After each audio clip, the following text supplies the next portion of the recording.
the release of Sonic Adventure 2 in 2001 came a new beloved character. I'm of course talking about Shadow the Hedgehog. He's introduced as a supposed darker version of Sonic. I mean, he was working with Eggman to create the Eclipse Cannon, but that's not entirely the case. He was manipulated into thinking this was what Maria wanted. As we all know, Shadow turns the light and helps Sonic stop the cannon, but at the cost of losing his life. And that's where his story would have ended if fans didn't beg Sega to bring him back. He left such a strong impact on so many fans that there was no way they couldn't bring him back.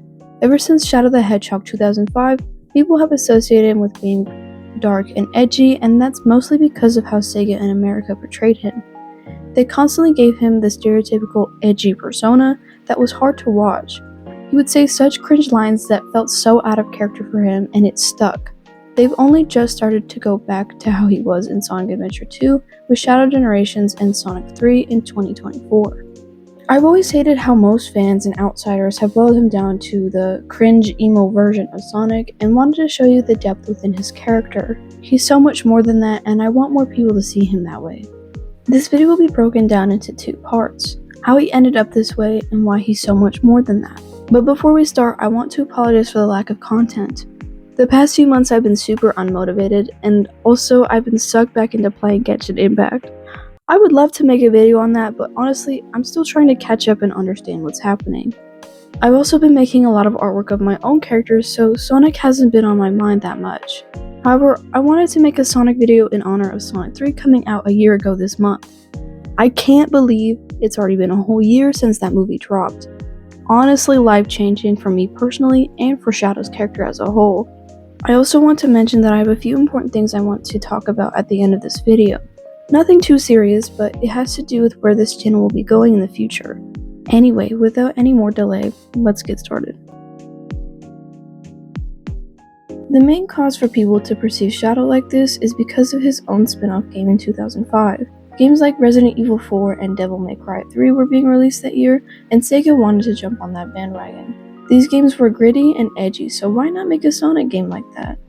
The whole premise of the game was honestly very interesting and added more to Shadow's character than what we got in SA2. However, with them wanting to create a darker game, they ended up mischaracterizing Shadow, at least in the dark version of the story.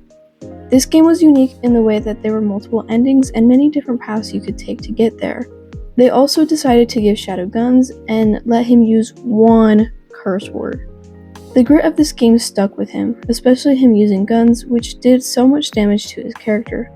Now there's nothing wrong with trying to make him look cool, but Shadow just isn't like that. Sure, he doesn't quite understand humans and why they need protecting since they took the one thing he cared about, but he comes to understand himself. The one thing that Maria wanted was for him to protect Earth and everyone on it. He pushes away the ideals that Gerald and Black Doom had. He moves on. He's no longer shackled by the past. He is his own person.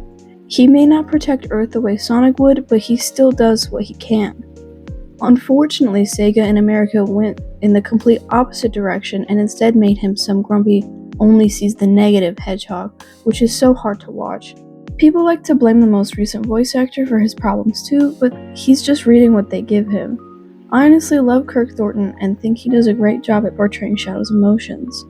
He pairs very well with Roger Craig Smith as Sonic.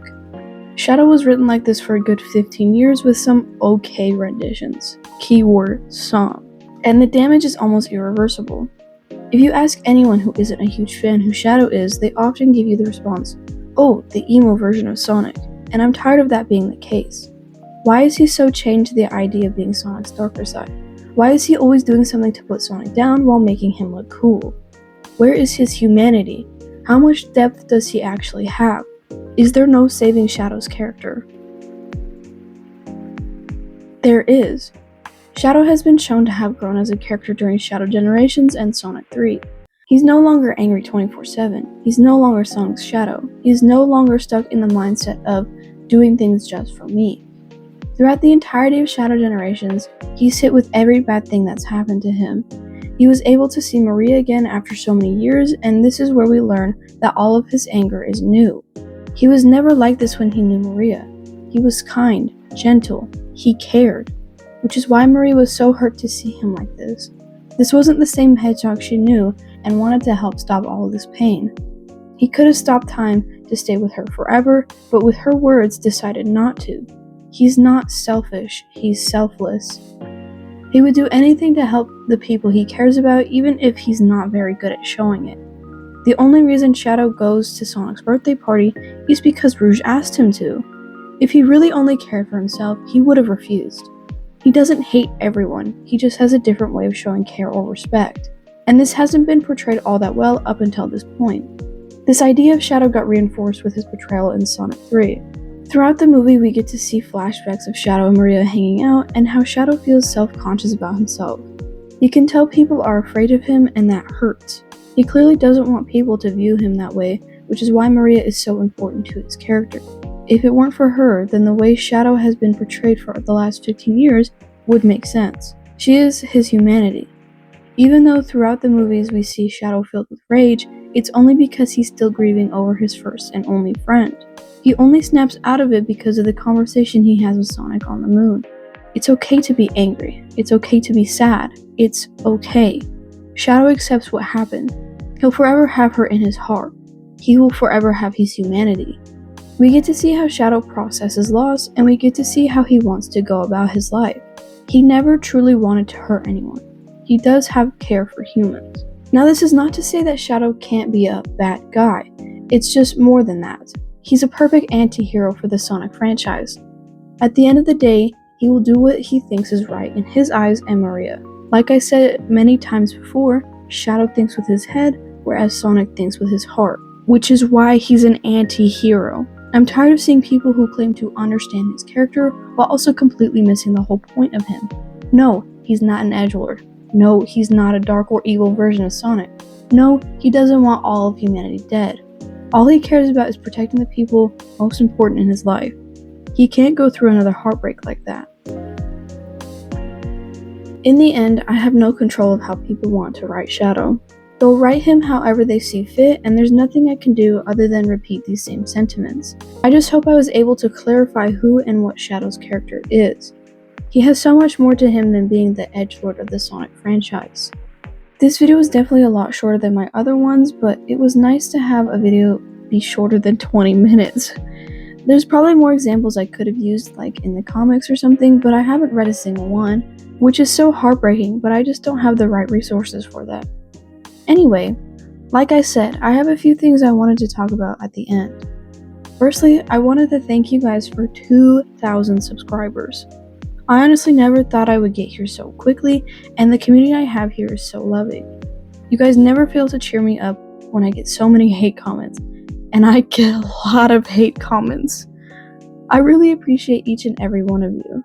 That being said, I wanted to post one more video before the end of this year. I wanted it to be a celebration of 2K and also for being mostly consistent this year. I also wanted to leave this open for you guys to ask me any questions.